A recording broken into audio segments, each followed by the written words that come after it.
우리 백투에덴의 초청을 받아 여러분들 뵐 수 있었던 시간은 아주 귀한 특권으로 생각합니다.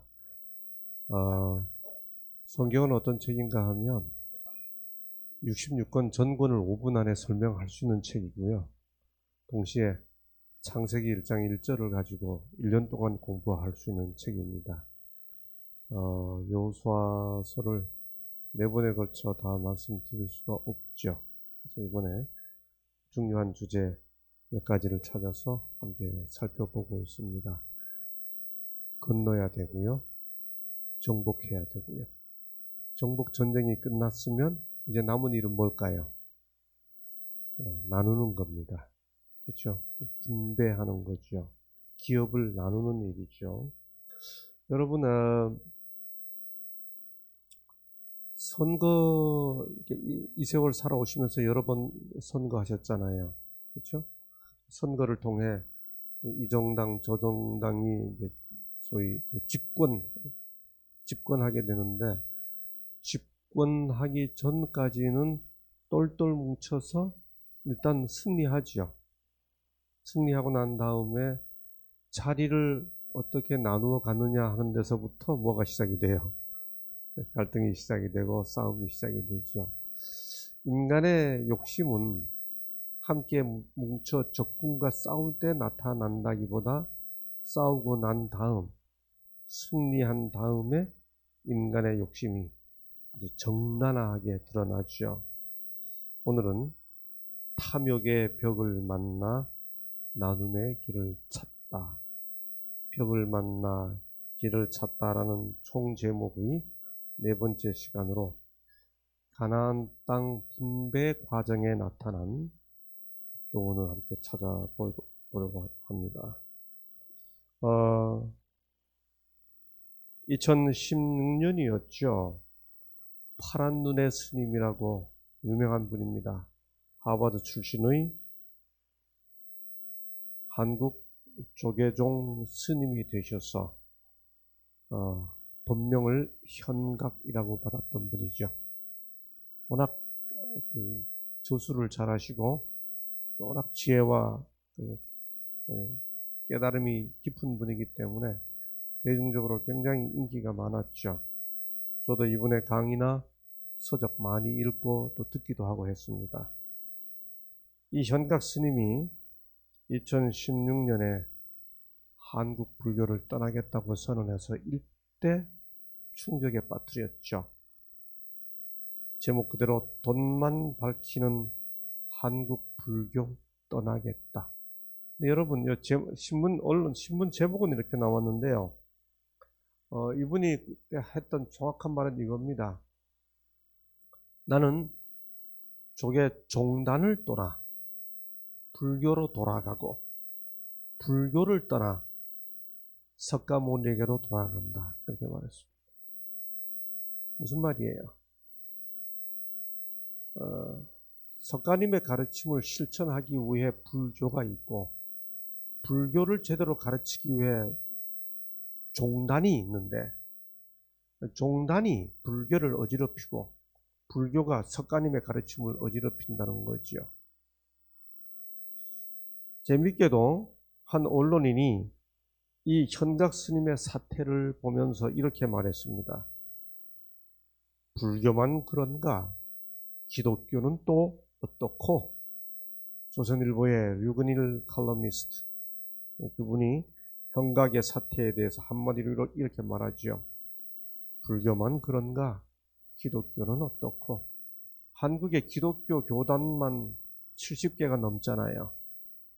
각 교단의 이야기 들어보시면 너나 할 것 없이 교단이 왜 존재하는지 회의 들게 하는 게 사실이죠. 교단이 교회를 위해 있고 교회는 하나님을 바라보라고 있는데 교단이 교회를 어지럽히고 교회가 하나님을 가린다는 거죠. 그렇죠? 그래서 교단을 떠나 교회를 찾아가고 교회를 떠나 하나님을 찾아간다 하는 말들이 나오는 시대가 됐습니다. 여러분, 한국 33개 그 직업군에 대한 일반인들의 존경 사례를 쭉 찾아보면 종교인들에 대한 그 존경 수위가 아주 낮아요. 목회자들, 스님들, 그나마 그래도 이게 신부님들이 높고요. 그다음에 스님들이고, 그다음에 우리 목사들에 대한 존경은 사회적으로 굉장히 낮습니다.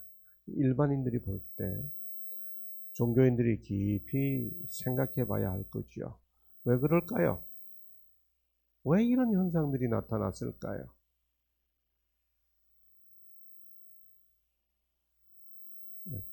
한마디로 탐욕 때문이 아닐까요? 종교의 이름으로 욕심이 적나라하게 드러나기 때문이 아닐까요? 몇 년 전 아내와 함께 주말이 되면 종종 찾아가던 캠핑장이 하나 있었습니다. 여주의 남한강변의 금모래 음모래라고 하는 강변입니다. 참 괜찮아요. 가볼만 해요. 저쪽 아래 보이는 노란 텐트가 저희가 친 텐트입니다. 아내와 함께 가끔 그 여주 강변에 가서 쉬면서 이런저런 생각을 하고 있었죠. 이 캠핑장을 보여주기 위해 사진을 띄운 건 아니고요. 이 금모래, 음모래라고 하는 여주 강변에 남한 강변 그 백사장에서 캠핑장에서 강을 건너 보면 절이 하나 보입니다. 여주 실륵사라고 하는 절이 보입니다. 실륵사 절을 보더니 아내가 저기 중3 때 내가 수학 여행 갔던 데인데 그래요. 저기 보이는 저 바위 위에서 중학교 3학년 어린 소녀가 사진 찍은 것 저도 본 적이 있거든요. 가보고 싶다는 거예요. 그래서 아내와 함께 텐트를 둔 채 남한강을 건너 실륵사에 갔습니다. 갔더니 실륵사 들어가는 입구에 백년 탐욕, 일조진, 백년 욕심, 하루아침에 먼지 된다. 그런 글이 실륵사 입구에 써 있었습니다. 저는 몰랐습니다. 실륵사에 가보니까 거기가 우리 수도를 서울에서 충청도로 옮기려고 할 때 관습헌법이라고 하는 걸로 그때 노무현 대통령 시절에 그 시도가 헌법적으로 좌절됐잖아요. 그 관습헌법이라고 말할 때 그 근거가 뭐였는지 아세요? 정도전의 경국대전 이래로 대한민국의 수도는 관습적으로 서울이다. 그 정도전의 이씨 조선을 일으키게 된 이성계의 스승인 무학대사의 스승인 나홍선사, 유명한 분입니다. 대한민국의 사찰에 가보면 다 이 나홍선사의 시가 하나씩 놓여 있는데요. 저는 이 실륵사가 나홍선사가 입적한 절인 줄을 몰랐습니다. 그래서 이 실륵사 가보면 거기 경내 이런 곳에 그분이 쓴 시, 유명한 시죠. 청사는 나를 보고 말없이 살라 하고 창공은 나를 보고 티없이 살라 하네. 사랑도 벗어놓고 미움도 벗어놓고 물같이 바람같이 살다가 가라 하네. 청사는 나를 보고 말없이 살라 하네. 창공은 나를 보고 티없이 살라 하네. 성냄도 벗어놓고 탐욕도 벗어놓고 물같이 바람같이 살다가 가라 하네. 요즘에는 헐헐헐이라는 노래로 가사로 이제 유행가가 돼서 뭘 많이 보급되고 있죠. 혹시 들어보셨어요? 아침부터 그런 노래 들려드리기는 좀 민망합니다만 실감 나도록 하기 위해서 조금만 한번 제가 불러보죠. 청사는 나를 보고 말없이 살라 하고 창공은 나를 보고 뒤없이 살라 하네. 버려라 활활 벗어라 활활. 제가 노래 부르고 박수 못 받아보긴 오늘 처음입니다.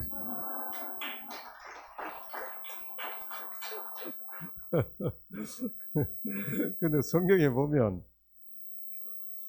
욕심이 잉태한즉 죄를 낳고 죄가 장성한즉 사망을 낳느니라. 저는 이 시에 그야말로 백년 탐욕 일조진,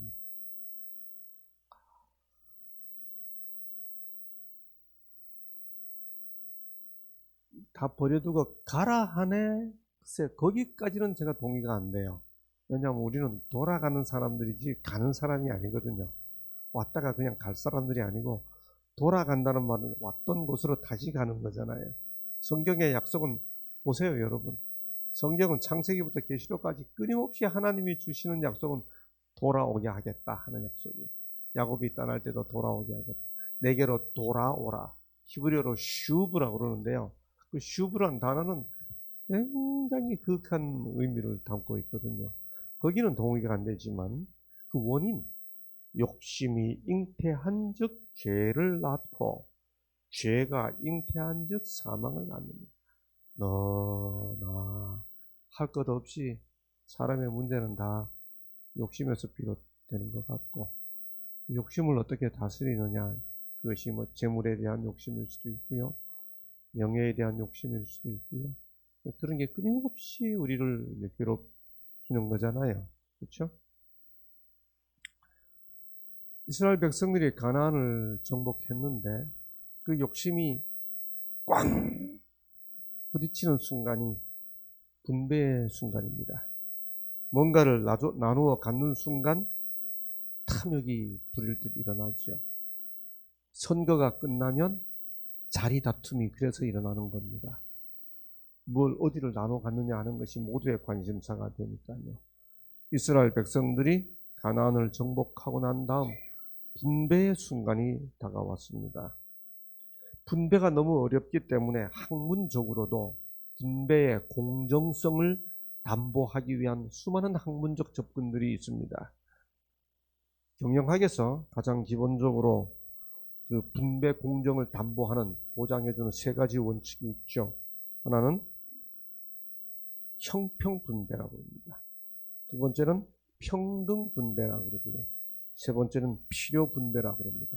단어가 어렵죠. 아주 쉽게 풀이하면 형평 분배란 영어로 equity 그러잖아요. 한 만큼 준다는 거죠. 똑같이 노력한 만큼. 평등 분배는 뭔가요? 똑같이 equality. 여하튼 뭐 무슨 일을 했는 상관없이 똑같이 나눠준다. 필요 분배는 그 사람이 필요하는 것에 따라 필요만큼 나눠준다.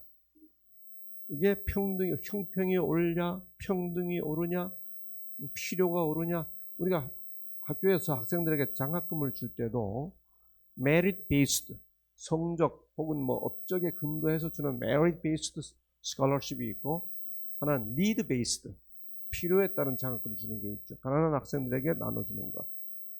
정부는 요즘 종종 이게 need based, 그래서 소득 분배에 따라 1분위부터 뭐 10분위까지 나눠가지고 소득 분위에 따라 장학금을 나눠주게 하는 장학금들이 있죠. 분배는 어려워요. 분배가 시작되는 순간 탐욕이 불일 듯 부딪힙니다. 그래서 온갖 논리를 동원하고 멋진 단어들을 동원해서 막 싸우는데 그 모든 이야기를 뒤에서 한 발만 물러서서 팔짱 껴고 보면 다 탐욕이 부딪히는 소리들이에요. 다 욕심이 부딪히는 소리들이죠. 눈이 바짝바짝바짝합니다. 그렇죠? 굉장한 논리와 정보를 동원해서 말하는데 다 그 탐욕, 나 욕심, 나 이거 욕심 있어. 그 말이거든요. 드디어 분배가 시작됩니다. 여호수아가 나이 많아 늙음에 여호와께서 그에게 이르시되 너는 나이 많아 늙었고 얻을 땅의 남은 것은 매우 많도다. 다 정복한 게 아니었어요. 정복했느냐 안 했느냐와 상관없이 나누어 가져야 합니다. 이 남은 땅은 이러하니 블라블라블라블라 한 다음에 제일 끝에 너는 나의 명한 대로 그 땅을 이스라엘에게 분배하여 기업이 되게 하라. 여러분, 정복한 땅도 있고 정복하지 못한 땅도 있으면 누구라도 어떤 땅 갖고 싶어요? 예? 정복한 땅, 이미 정복된 땅 갖고 싶지 않겠어요? 그렇죠? 이거 어떻게 나눠 가져야 합니까? 좋은 땅이 있고 나쁜 땅이 있겠죠. 이게 레위 지파 빼놓고 11지파에게 나눠줘야 되는데 무슨 원칙으로 나눠줘요? 평등 원칙으로 할까요? 형평 원칙으로 할까요? 필요 원칙으로 할까요? 성경의 원칙은 참 재미있습니다. 거기 보면 수가 많은 자에게는 기업을 많이 주고 수가 적은 자에게는 기업을 적게 하라. 필요 조건인 것, 필요 원칙인 것 같기도 하고 이게 형평 원칙인 것 같기도 해요. 그런데 끝에 보면 이걸 어떻게 하라고 그랬는가 하면 제비 뽑아 해라 그렇게 했습니다. 이걸 어떻게 구현해냅니까? 여하튼 그런데 재미있는 거는요, 제비 뽑기 할 때는 먼저 하는 게 좋아요? 나중에 하는 게 좋아요? 상관없어요. 질문한다고 대답하시면 필요가 없어요. 어차피 제비 뽑기인데요, 그렇죠? 그럼에도 불구하고 제비 뽑기를 먼저 하게 한 두 지파가 있었습니다. 그 지파가 뭔가? 첫날 첫 시간 말씀드린 것처럼 이스라엘 백성들이 요단을 건너야 되잖아요, 그렇죠? 그래서 요단 동편을 트랜스 조르단이라 한다고 말씀드렸잖아요. 요단 동편에서 이미 두 지파 반 사람들이 기업을 얻었거든요. 그런데 전쟁이기 때문에 함께 참여한 거거든요. 그래서 그 사람들에게 먼저 제비 뽑으라 그래요. 저쪽 땅, 요단 동편 땅 두 편을 먼저 뽑으라 그러고, 그다음에 이쪽 땅을 뽑기 시작하는데 이쪽 가나안 땅을 뽑을 때 유다 지파하고 요셉 지파를 먼저 뽑게 했어요. 요건 이해하셔야 됩니다. 제비 뽑기니까 내용이 어떻게 될지 모르지만 먼저 뽑을 권한을 왜 유다 지파와 요셉 지파에게 줬을까요? 왜 그랬을까요? 여러분, 야곱의 12아들 중에 제일 맏아들이 누구예요? 르우벤이에요. 르우벤입니다. 근데 왜 르우벤에게 안 주고요? 원래 맏아들에게는 세 가지 권리가 주어졌어요. 첫째는 제사장이 되는 권한. 두 번째는 부모의 재산을 2배를 받을 수 있는 권한. 그렇죠? 세 번째는 메시아의 조상이 되는 권한. 메시아의 조상이 되는 권한. 그런데 이 르우벤이 참 나쁜 짓을 했습니다. 창세기 35장 2절에 보면 야곱의 서모인 빌하와 르우벤이 아주 도덕적으로 심각한 죄를 범합니다. 이 일 때문에 르우벤이 장자의 권한을 잃어버리게 돼요. 그리고 이 세 가지 권한이 어떻게 나뉘어지는가 하면 역대상 5장 2절에 보면 메시아의 조상이 되는 권리는 유다에게 갑니다. 그래서 우리는 신약에 가보면 예수님을 소개할 때마다 르벤의 뿌리라고 하지 않고 유다 지파의 자손이라는 말이 마태복음 1장 1절부터 나와요. 유다에게 넘어가고, 두 번째, 두 몫을 나누는 권한은 누구에게 가는가 하면 요셉에게 가요. 그래서 요셉의 두 아들 에브라임과 므낫세가, 두 지파가, 에브라임과 므낫세가 그 이스라엘 지파에 되지요. 그 다음 제사장 권한은 우리가 잘 아는 것처럼 레위에게 가버립니다. 그렇죠? 이렇게 권한이 셋 다 나누어지기 때문에 그래서 유다 지파와 요셉 지파에게 먼저 뽑을 수 있는 권한이 주어지죠. 내용을 다 생략하고요. 정복 여부와 상관없이 정복한 땅과 남은 땅을 구분하지 않고 똑같은 조건에서 나누어 갖도록 했습니다. 이 분배 과정에서 뚜렷하게 배워야 할 세 교훈이 나타나요. 저는 오늘 시간이 없기 때문에 그 세 가지 교훈 중에서 딱 한 사람, 후에 제가 또 다른 기회가 있을 때 그때 나머지 두 번의 경우를 이야기할 수 있을 거라고 생각하는데요. 오늘은 그 한 사람의 이야기만 제가 남은 시간 동안 함께 나누려고 합니다. 자, 맨 처음 나온 지파가 어느 지파라고 그랬죠? 유다 지파였습니다. 그 유다 지파의 대표로 우리가 잘 아는 유명한 갈렙이라는 사람이 나옵니다. 때에 유다 자손이 길갈에 있는 여호수아에게 나오고 그니스 사람 여분네의 아들 갈렙이 여호수아에게 말하되 7절 내 나이 40세에 여호와의 종 모세가 가데스 바네아에서 나를 보내어 이 땅을 정탐케 하므로, 그러니까 40년 전에 갔던 땅, 그 땅 이제는 서서 내가 40년 전에 45년 전에 정확히 말하면 45년 전 내가 40살일 때 내가 여기 왔었어. 모세 때 내가 여기 왔었거든. 그때 나를 보내어 정탐하게 했기 때문에 내 마음에 성실한 대로 그에게 보고하였고 나와 함께 올라갔던 내 형제들은 백성의 간담을 높게 하였으나 무서워서 안 돼, 못 가 하는데 나는 나의 하나님 여호와를 온전히 좇았으므로, 그 다음 9절이 핵심입니다. 잘 보세요. 그날에 모세가 맹세하여 가로되 내가 나의 하나님 여호와를 온전히 좇았은즉 내 발로 밟는 땅은 영영이 너와 내 자손의 기업이 되리라 하였나이다. 10절 이제 보소서 여호와께서 이 말씀을 모세에게 이르신 때로부터 이스라엘이 광야에 행한 이 45년 동안을, 그러니까 40살에 가봤고 45년이 지났으니까 이제 갈렙의 나이는 85입니다. 45년 동안을 여호와께서 말씀하신 대로 나를 생존케 하신나이다. 오늘날 내가 85세로 돼. 제가 보니까 젊은 분들도 계십니다만 이런 넘으신 어른들이 많이 계시죠. 네. 80 가까우신 어른도 계신 것 같고 넘으신 어른도 계신 것 같고요. 모세가 나를 보내던 날과 같이 오늘날 오히려 강건하니 나의 힘이 그때나 이제나 일반이라 싸움에나 출입에 감당할 수 있사온즉, 그 다음 뭐라고 요구하는가? 가장 먼저 제비 뽑을 수 있는 권한이 주어진 이 순간 갈렙이라는 사람이 뭘 클레임하는가 하면, 무엇을 주장하는가 하면 이렇게 말합니다.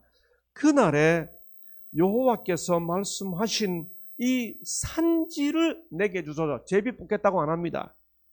제비 뽑을 수 있는 권한이 유다에게 제일 먼저 주어졌는데 제비를 뽑기 전에 뭐라고 말하는가 하면 45년 전에 모세가 여기 이 땅 여길 준다고 그랬거든요. 이거 아직 정복 못했거든요. 그런데 정복 못했더라도 모세가 준다고 한 그 땅 저한테 주세요. 여러분, 가장 먼저 선택하게 됐으면 이런저런 내가 수고를 많이 했으니까 다 정복된 것 주세요 이렇게 말할 수 있는데, 정복 못했는데 준다고 했으니까 그거 달라는 거예요. 제비 뽑게 하지 말고. 맥락을 정확히 이해해야 합니다. 당신도 그날에 들으셨거니와, 그 다음 그곳에는 아낙 사람이 있고 그 성읍들은 크고 견고할지라도 여호와께서 혹시 나와 함께 하시면 내가 필경 여호와의 말씀하신 대로 그들을 쫓아내리이다. 다시 말해 유리한 선택을 하지 않고 가장 불리한 선택을 합니다. 왜냐하면 그때 갈렙이 갔던 그 도성을 헤브론이라고 하는데요. 이 헤브론에는 이스라엘 사람들이 그렇게 피하고 싶어하던 아낙 사람들, 그 아낙 사람들 중에서도 가장 무서운 사람들 세 사람이 있었습니다. 그들이 누군가 하면 다음에 세 사람입니다. 그때 45년 전 올라갔을 때 만났던 사람입니다. 남방으로 올라가서 헤브론에 이르렀으니 그곳에 아납 자손 아히만과 세세와 달메가 있더라. 이 세 사람은 누구라도 피하고 싶은 가장 강한 적군이었습니다. 삼국지를 읽어보면 유비의 삼형제 앞에 조조가 나타났죠. 조조의 적군 중에 도무지 이기기 어려운 유명한 장군들이 있습니다. 하후돈, 하후연이라는 형제, 이전, 악전 이런 아주 유명한 장군들이 허저, 도끼 들고 막 이렇게 휘저어대는 아히만과 세세와 달메는 너무나 무서운 사람들이었습니다. 이렇게 요구하니까 여호수아가 갈렙의 요구를 들어줍니다. 여호수아가 여분네의 아들 갈렙을 위하여 축복하고 헤브론을 그에게 주어 기업을 삼게 하매. 달라니까 준 거예요. 근데 여기가 좋은 곳이 아니거든요. 다 피하고 싶은 곳이거든요. 왜냐하면 아까 말씀드린 대로 거기서 본 모든 백성은 신장이 장대하며 심지어 이 아낙 자손 이때 아히만과 세세와 달메 같은 사람들을 가리켜 뭐라고 부르는가 하면 네피림 후손 이렇게 말합니다. 네피림 후손은 홍수전에 딱 한 번 언급되는데 네피림이란 말 자체가 자이언트, 성격이 포악한 그런 뜻입니다. 덩치만 큰 게 아니고 성격이 아주 포악한 그런 의미를 담고 있습니다. 그때 그래서 이 아히만과 세세와 달메를 본 사람들이 다 울어요. 그때 갈렙이 뭐라고 말했는가? 민수기 14장 9절 그 땅 백성을 두려워하지 말라. 그들은 우리의 뭐라? 밥이라. 빨리 끝나야 이제 밥 드실 수 있잖아요. 그렇죠? 성경에 밥이란 단어가 나왔습니다. 이 갈렙이 한 말이에요. 야, 이거 우리 밥이야. 이걸 기억하고 우리 그때 하나님께서 모세에게 뭐라 말하는가? 오직 내 종 갈렙은 그 마음이 그들과 달라 나를 온전히 쫓았은즉 그의 갔던 땅으로 내가 그를 인도하여 드리리니 그 자손이 그 땅을 차지하리라.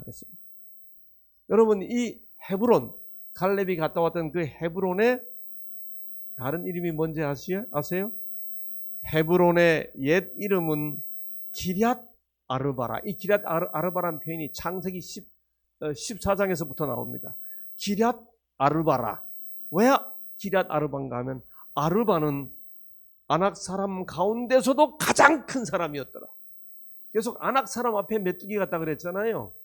그런데 아르바는 아낙 사람 중에서도 가장 큰 사람이었는데 성경에 보면 뭐라고 그랬는가 하면 그 아르바의 세 아들이 아히만과 세세와 달메입니다. 아히만과 세세와 달메의 아비가 기럇 아르바였습니다. 그러니까 이 세 사람은 어떻게 비유하면 여러분들이 쉽게 이해하실 수 있을까요? 우리가 뭐 이런저런 사회생활 하다 보면 그 사람만큼은 피하고 싶다 하는 이렇게 상대방이 있을 수 있죠. 두려운 사람. 그런 사람이었습니다. 그런데 모두가 피하고 싶어 하는 그곳을 지금 갈렙이 지금 그거 나한테 주세요. 제비 안 뽑겠습니다. 하나님께서 주시마 약속했으니 그 아히만과 세세와 달메가 있는 곳을 주세요. 그래서 여러분 앞으로 노래 부르실 때 이 산지를 내게 주소서 하는 그 찬미에서 산지라는 말은 평지가 아니고 불편한 곳 주세요. 그 뜻이 아니에요. 여기서 산지라는 말은 모두가 피하고 싶은 아히만과 세세와 달메가 있는 곳 바로 거기 주세요. 그 뜻입니다. 평지가 아닌 좀 불편한 곳 주세요. 내가 한번 해볼게요. 그 뜻이 아니에요. 아히만과 세세와 달메가 있는 곳. 85세 노인 갈렙이 이렇게 말했죠. 오늘날 내가 85세로 돼. 지금 한국에 100살 넘으신 교수님 한 분 계시죠? 누구시죠? 네, 김영석 교수님.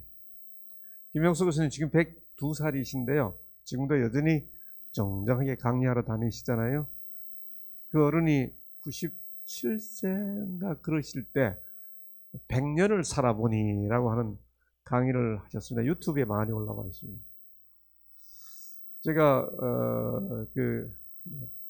60을 막 넘었을 때 그때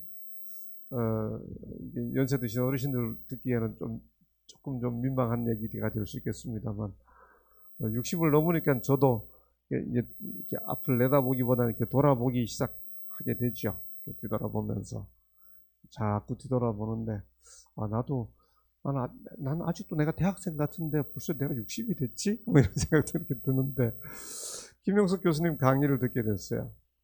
그 교수님이 강의하시는 중에 아주 재밌는 말씀을 하셨습니다. 당신이 어느 날 연대 캠퍼스를 이렇게 지나가는데 웬 지나가던 노인들이 와서 인사를 하더래요. 인사를 하더래요. 선생님, 그래서 보니까 제자들이라던 거예요. 그러니까 이분이 97세인가 그때 그 친구 두 분하고 셋이서 이렇게 지나가는데 제자들이 인사하는데 제자들이 다 70대 중반이죠. 이해되시잖아요, 그렇죠? 이게 초임 교수 시절의 제자들 20년 차이는 이분들이 76, 78 다 이렇게 된 제자들 20년 차이니까요. 그래서 선생님 그러고 인사를 하고 이렇게 가는데 간 다음에 이게 다른 두 친구하고 다 90대 초반인 이 친구들이 90대인 이 교수님들이 서로 뭐라고 이야기했는가? 70대 중반 제자들이 와서 인사하고 떠난 다음에 90대 중반 교수님 세 분이서 그 70대 중반 제자들이 떠난 다음에 한 말, 여보게 저 친구들 아직도 철이 안 들었네 그랬답니다. 그러면서 그 얘기까지 소개하시고 난 다음에 하시는 말이, 내가 지금 돌아가서 한 번 더 인생 살라고 하면 10년을 살라고 하면 어디로 돌아가고 싶을까? 자기가 가만히 생각하니 60대가 제일 좋대요.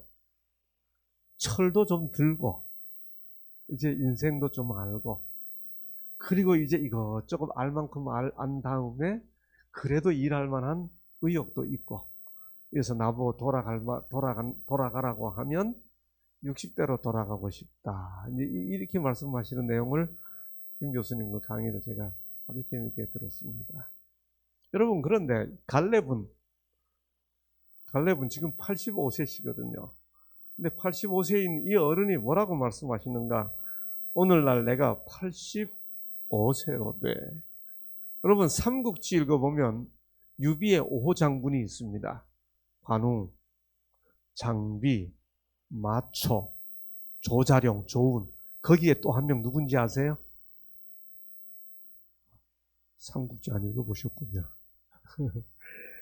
네, 유명한 장군 황충이란 장군이 있습니다. 이 황충이란 장군 원래 유표의 장수였지만은 관우와 맞서 싸우다가 서로 의지가 통해가지고 유비의 부하가 되죠. 그래서 유비가 서촉으로 들어갈 때 큰 공을 세웁니다. 관우의 원수를 갚기 위해 75세 나이에도 불구하고 손권의 오와 전쟁을 하고 마침내는 마충의 화살에 맞아 죽죠. 이게 5호 장군 중에 황충은 아주 노익장을 과시하는 장군으로 유명한데, 이때 황충의 나이가 75세예요. 삼국지에 나오는 유명한 이야기입니다. 그런데 갈렙은 그보다도 10살이 더 많아요. 85세입니다. 여러분, 영국의 유명한 시인 사무엘 울만이라고 하는 분이 이런 시를 지었는데 제목이 청춘이에요. 오늘 이 백투에덴을 찾아오신 우리 어르신들에게 선물로 드립니다. 청춘이란 인생의 한 기간을 말하는 것이 아니라 마음가짐을 말한다. 씩씩하고 늠름한 의지력, 풍부한 상상력, 불타는 정열을 말한다. 청춘이란 인생의 깊숙한 곳에서 솟아오르는 샘물에 청신합니다. 청춘이란 겁을 타지 않는 용맹, 안일함을 물리치는 모험심을 말한다. 때로는 20살 젊은이에게보다는 60살 노인에게 청춘이 있다. 나이를 먹었다고 사람은 늙지 않는다. 이상을 잃을 때 비로소 늙는다. 세월은 피부에 주름을 더하지만 정열을 잃으면 마음이 주름진다. 고뇌, 공포, 실망은 기력을 잃게 하고 정신을 쓰레기로 만든다. 60살이건 16살이건 사람의 가슴에는 놀라움에 끌려가는 마음, 어린이처럼 미지의 세계에 대한 탐구심, 인생에 대한 흥미와 환희가 있다. 나이와 상관없이 그대에게도 나에게도 마음속에는 보이지 않는 정거장이 있다. 사람들로부터 하나님으로부터 아름다움, 희망, 기쁨, 용기, 힘의 영감을 받고 있는 한 그대는 젊다.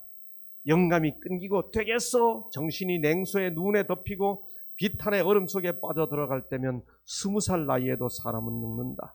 머리를 높이 쳐들고 희망의 물결 위에 올라 있는 한 80살이 되더라도 사람은 청춘으로 지낼 수 있다. 청춘 여러분 축하합니다. 박수 한번 주세요. 네. 네, 예. 네네. 일찍 일어납니다. 없는 나라, 우리나라, 좋은 나라, 하늘나라. 아, 감사합니다. 예. 되겠어? 비탄의 얼음에 잡히고, 냉소의 눈에 덮이, 얼음에, 비탄의 얼음에 갇히면, 나는 안 돼. 하면, 20살 나이에도 늙고, 80살이 되더라도, 미지의 세계에 대한 환희, 애들은 다 나비가 날아가도 놀라잖아요. 엄마 이거 뭐야? 놀라죠. 그렇죠? 새로운 것에 대한 영감, 하나님에 대한 뜻에 대한 갈망이 있으면 80살이 되더라도 사람은 청춘으로 지낼 수 있다. 갈렙이 그런 사람이었던 거죠. 백투에덴을 찾아오신 여러분, 우리에게 수많은 적들이 있죠. 피하고 싶은 아이만과 세세와 달매가 있죠. 아이만과 세세와 달매, 뭐 그게 폐암일 수도 있고 간암일 수도 있고 유방암일 수도 있고 피부암일 수도 있고 아이만과 세세와 달매같이 피하고 싶은 어떤 것들이 있죠. 갈렙이 그 산지를 내게 주소서라고 하나님께서 주시마 약속했으니 약속 믿고 아이만과 세세와 달매가 있는 그 산지 내가 가겠습니다. 아멘. 감사합니다. 그래서 보세요. 여호수아 15장 13절에 보면 갈렙이 거기서 아낙의 소생 곧 세세와 아이만과 달매를 쫓아내었고 그랬습니다. 이게 여호수아인데요. 후에 사사기에 가보면 다시 뭐라고 말합니까? 여호수아가 죽은 후에 이스라엘 자손이 여호와께 묻자와 가로되 우리 중 누가 먼저 올라가서 가나안 사람과 싸우리까? 그러자 이번에도 여호수아가 죽고 난 다음에도 유다 지파가 뭐라고 말하는가? 유다가 제일 먼저 올라가겠다고 한 다음 유다가 또 가서 헤브론에 거한 가나안 사람을 쳐서 세세와 아이만과 달매를 죽였더라 그럽니다. 아까 여호수아 때는 쫓아냈었는데 이번에는 여호수아가 죽고 난 다음에 아예 아이만과 세세와 달매를 죽여 없앱니다. 여러분, 이게 이 산지를 내게 주소서라는 갈렙의 믿음의 표현입니다. 부디 이곳 벨트에덴에 오셔서 단지 약을 먹고 그저 뭘 처방받는 것으로 끝나지 않고 하나님의 약속을 드리려고 혼신의 힘을 기울여 여러분의 말씀 듣고 상담하고 그리고 이런 사람 저런 사람들 이번 교회는 제가 왔습니다만 와서 하나님의 약속을 환기시켜 드리려고 하고 하는 이 특권을 누리시면서 하나님의 약속을 붙잡아 우리의 세세와 아이만과 세세와 달매 쫓아내고 그야말로 다시 한번 심령의 청춘을 회복하는 큰 특권을 누리는 여러분이 되시기를 간절히 바랍니다. 예, 그래서 우리는 진정한 의미에서 주님이 주신 땅으로 한 걸음씩 나아갈 때에 수많은 적들과 견고한 성이 나를 두렵게 하지만 주님을 신뢰함으로, 주님을 의지함으로, 주님이 주시는 담대함으로 큰 소리 외치며 나아가네. 이 산지를 내게 주소서. 그날에 주께서 말씀하신 이제 내가 주님의 이름으로 그 땅을 취하리니. 주님이